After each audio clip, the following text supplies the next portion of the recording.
Hey, welcome to World Scope Updates. Subscribe the channel and press the bell icon for more updates. The South China Sea boils with tension. Great powers watch this crucial waterway. China, a modern giant, asserts its claims. The Philippines, an archipelago, stands firm. Many expect a swift, decisive outcome. They see only the disparity in power. Yet the dragon faces unexpected challenges. A deeper truth lies beneath the surface. The year is 2025. The stakes have never been higher for regional stability. The world holds its breath, observing. Headlines often scream of inevitable conflict. They paint a picture of overwhelming force. China's naval presence grows daily.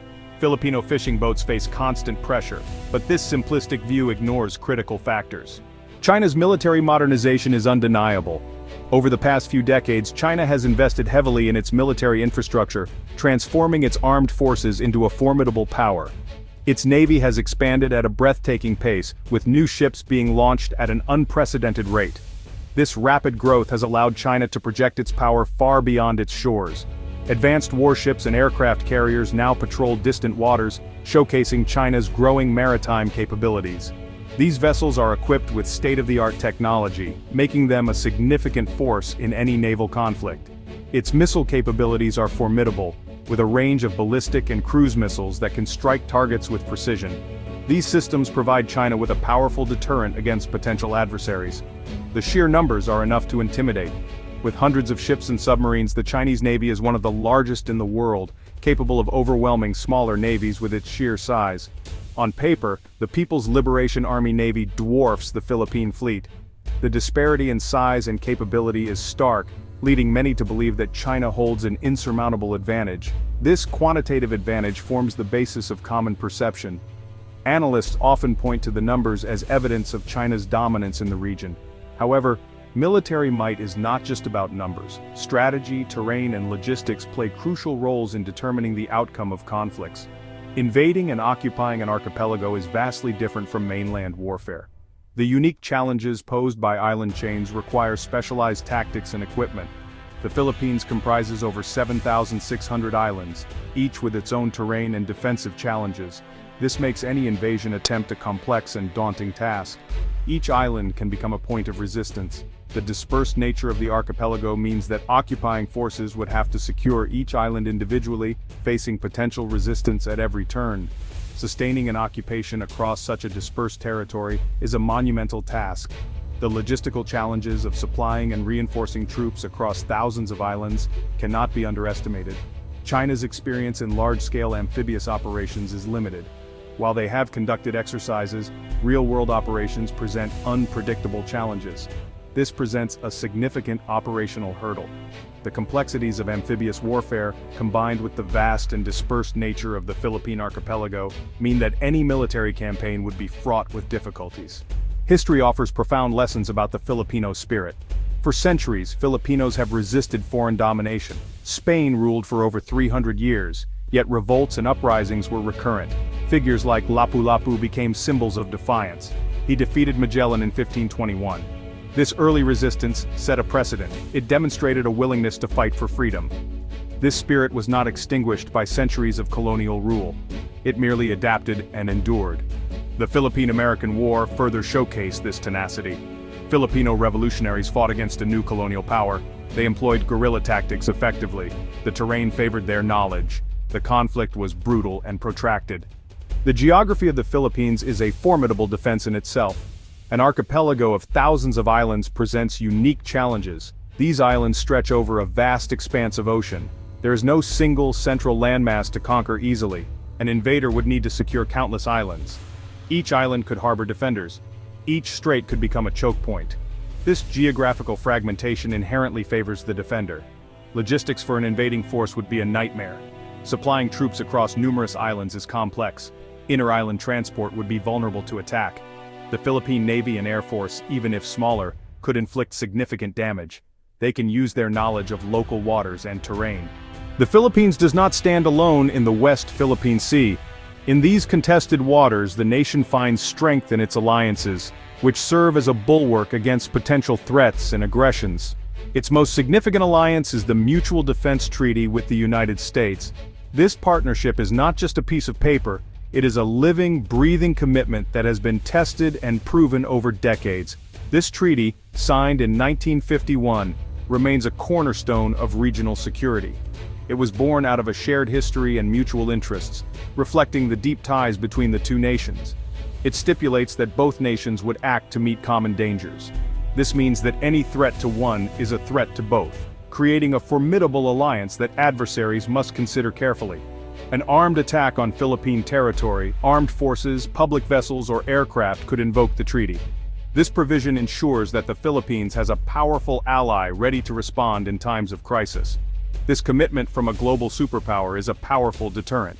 The presence of U.S. military forces in the region sends a clear message to potential aggressors. China cannot ignore this crucial factor.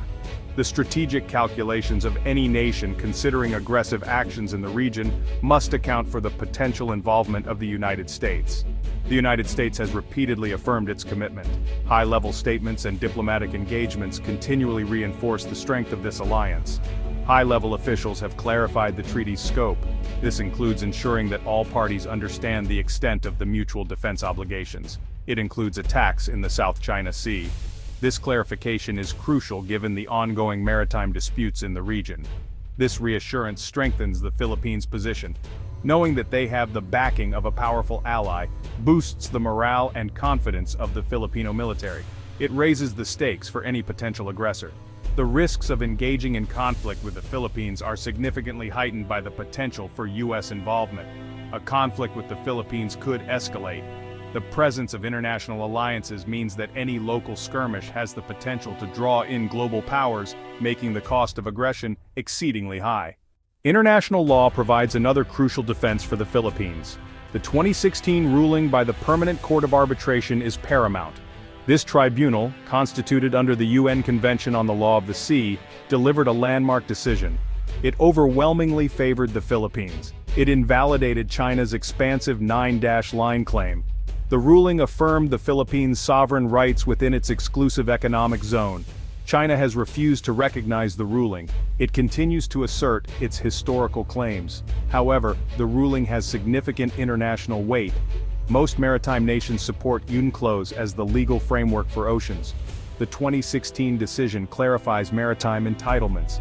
The Filipino cultural value of Bayanihan is a powerful, often underestimated, asset. Bayanihan signifies communal unity and cooperation. It is the spirit of working together for a common good. Traditionally, it was seen when neighbors helped move a house. In a national context, it translates to collective action. This spirit is deeply ingrained in Filipino society. It fosters a sense of shared responsibility. This is particularly true in times of crisis or external threat. In terms of national defense, Bayanihan manifests as popular resistance. It means the civilian population supports its military. It implies a willingness to endure hardship for national sovereignty. An occupying force would not just contend with soldiers. The Philippines is actively modernizing its armed forces.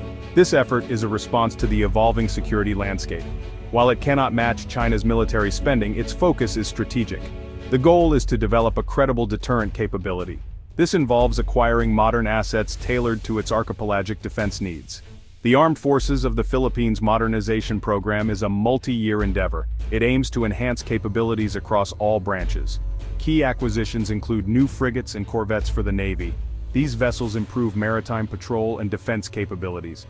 The Air Force is acquiring multi-role fighter aircraft. It is also upgrading its radar systems. Any conflict in the South China Sea would have profound global repercussions. The region is not just a local flashpoint, but a critical juncture for international stability. This waterway is one of the world's busiest shipping lanes, serving as a vital artery for global commerce. Trillions of dollars in global trade pass through it annually, making it indispensable for the economic health of many nations. Disruption to this trade would send shockwaves through the global economy, affecting everything from stock markets to everyday consumer goods. Supply chains would be severed, leading to shortages and empty shelves. Energy prices could skyrocket, impacting both households and industries. The economic stability of many nations depends on the free passage of goods through these waters. Ports would see a dramatic decline in activity, affecting local economies. A conflict would jeopardize this delicate balance, leading to heightened military tensions and diplomatic strains. Furthermore, a conflict would severely damage regional stability, potentially leading to social unrest and political upheaval. Southeast Asia is a region of dynamic economic growth with bustling cities and ambitious infrastructure projects. Peace and security are essential for its continued progress. Diplomatic efforts are crucial to maintaining this stability. A war involving China and the Philippines could draw in other powers, escalating the conflict into a broader international crisis. It could trigger an arms race with nations ramping up their military capabilities in response, further destabilizing the region and beyond.